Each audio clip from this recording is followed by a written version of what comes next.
Good morning, Hoop fans.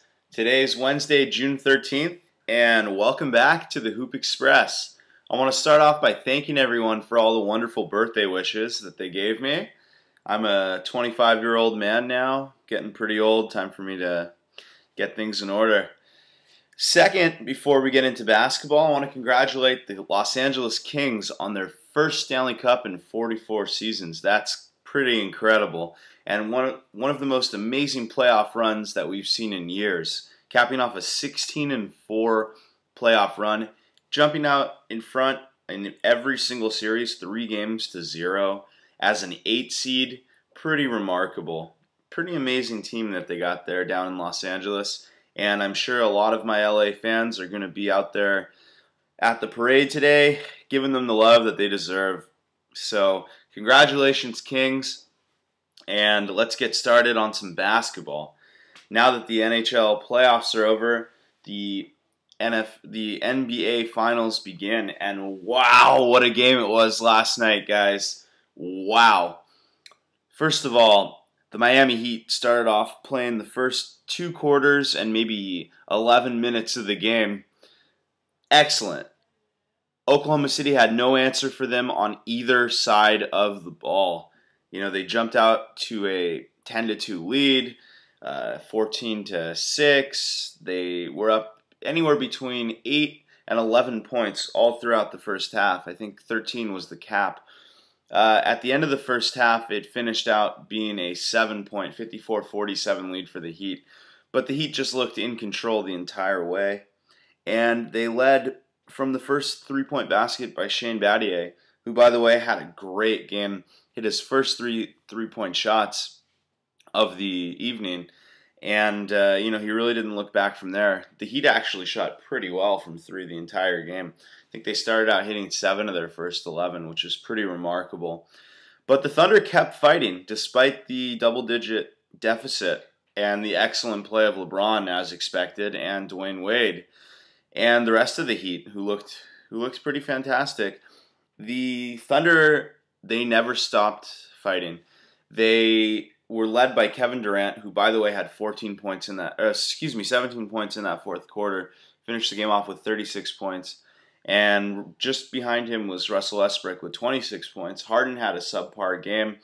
Fisher hit some big shots to keep him in it.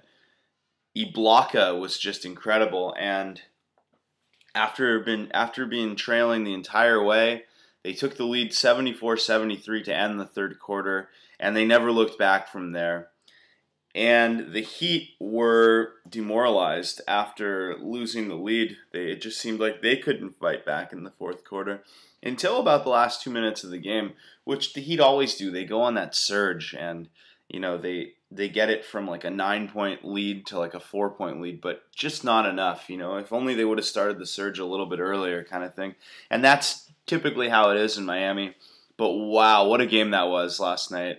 And if that says anything about what this series is going to be, then fasten your seatbelts, folks, because we are in for a wild one.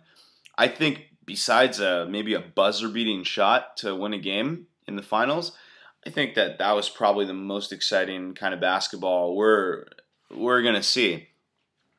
That being said, I mean, these highly anticipated finals are just getting better and better every year. Last year, we had a big underdog come in and take the crown from LeBron that he's been so desperately trying to get. This is his 3rd trip to the NBA Finals, Kevin Durant's first, and let me tell you, Durant did not look like he had stage fright. He did quite well last night. So, I mean, each team really wants this. Durant, the young up-and-coming superstar in the NBA, versus LeBron, the already now a veteran, I'd say he's obviously a veteran, who's been in the league for a while, has 3 regular season MVPs, scoring championship, an All-Star MVP. He wants to add the most important one to his name, which is a ring, and we'll see if he can do it. I don't think the Thunder are going to easily give the crown away. And let me tell you something, 9-0 at home for the Thunder. The Heat are going to have to at least get one in Oklahoma City. I'm not betting on that right now. I'm really not.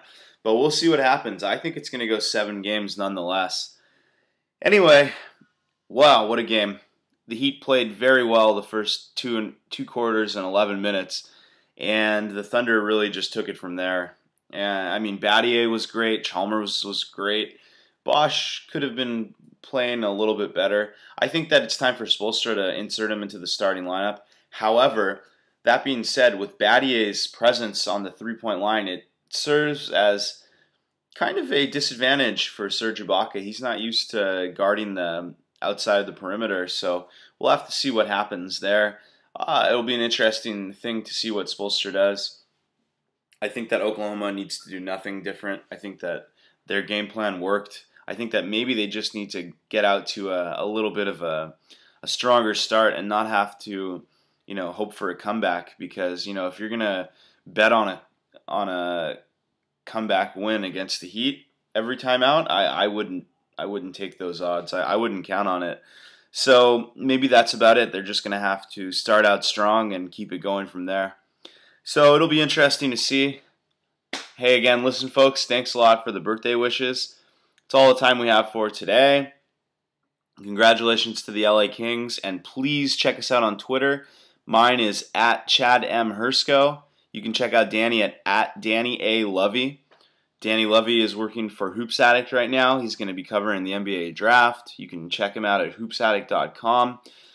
And that's all the time we have for today. Thank you guys so much. Please tell your friends to like us on Facebook at the Hoop Express. Not that hard. You click a button, you're there. All right, folks. Thanks a lot, and enjoy. Have a fantastic Wednesday, and get ready for some more exciting NBA Finals on Thursday. Good night, folks.